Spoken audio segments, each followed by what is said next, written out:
Hello बच्चों, let us read the question. The question says let w बराबर √3 plus iota by 2 and p बराबर w की power n बराबर 1 to 3 dash dash dash.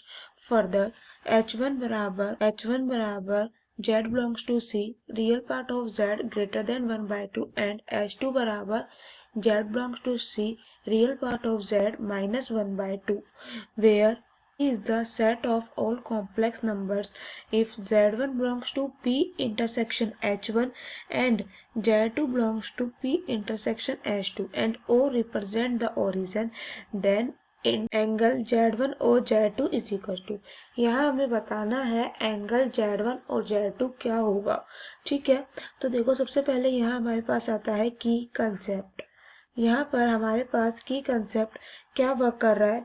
देखिए, यदि हमको इस तरह से दिया गया है कि e का पावर आयोटा n, तो इसको हम लोग लिख सकते हैं cos n plus iota sine n. ठीक है, अब यदि हमको n का वैल्यू कुछ भी दे दे तो उस हिसाब से फॉर्मूला बना लेंगे. ठीक है, तो देखिए क्वेश्चन में हमें क्या दिया है. गिवन है हमें क्या, w बराबर √3 प्लस आयोटा बाय 2. इसको इस तरह से लिख लीजिए √3/2 प्लस आयोटा 1/2. ठीक है, अब फॉर्मूलों की हेल्प से हम इसे क्या लिख सकते हैं. हम इसे लिख सकते हैं cos π/6 प्लस आयोटा साइन π/6. ठीक है, तो ये कितना आ जाएगा हमारे पास e का पावर आयोटा π/6. ठीक है, ये क्या है आपके पास w. ठीक है, अब यदि w का पावर n निकाले तो वो क्या हो जाएगा. w का power n is equal to आ जाएगा e का पावर आयोटा n π/6. ठीक है, ये अपने पास आ गया w का पावर n. अब देखिए डायग्राम बनाते हैं. इससे पहले यहाँ पर लिख लीजिए where n is equal to क्या है 1 2 डैश डैश डैश चलता जा रहा है. ठीक है, अब यदि हम डायग्राम बनाए तो अपने पास क्या आ जाएगा. देखकर का सेंटर मान लिया ये रहा, इसे नाम दे देंगे O. ठीक है, यहाँ हम लोग डायमीटर बनाते हैं तो ये डायमीटर. ठीक है, अब यदि मैं यहाँ पर रेडियस लेना चाहूँ तो ये रेडियस हो गई. ठीक है, ये अपना रेडियस.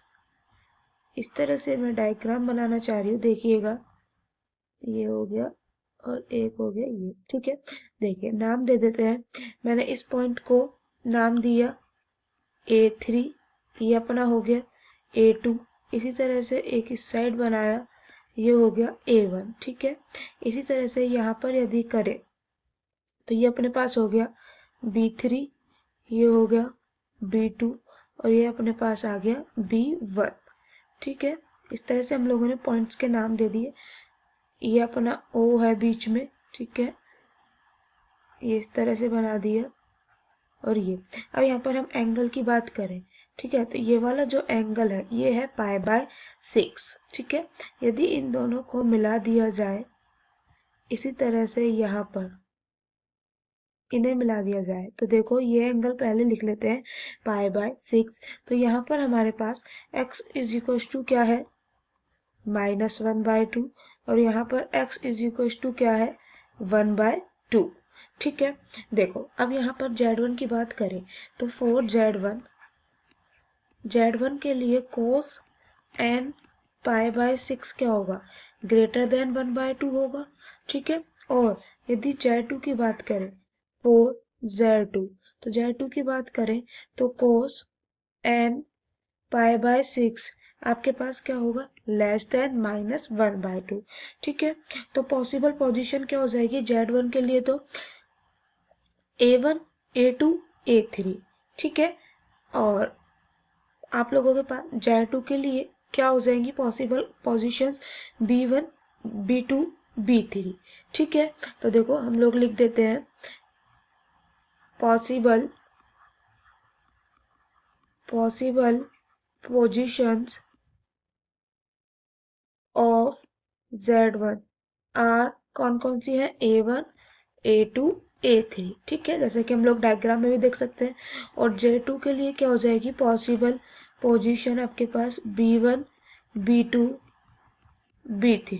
ठीक है, तो इसका मतलब एंगल हमें निकालना क्या है, सो एंगल Z1 OZ2 आप लोगों के पास क्या हो जाएगा, ऑप्शंस के अकॉर्डिंग देखें तो यहाँ पर या तो होगा ये 2π/3 या फिर होगा 5π/6। क्लियर हुआ? क्लियर हुआ students? So our final answer is 2π/3 and 5π/6. Okay, so our final answer is 2π/3 and 5π/6. Hope you understood it well. Best of luck.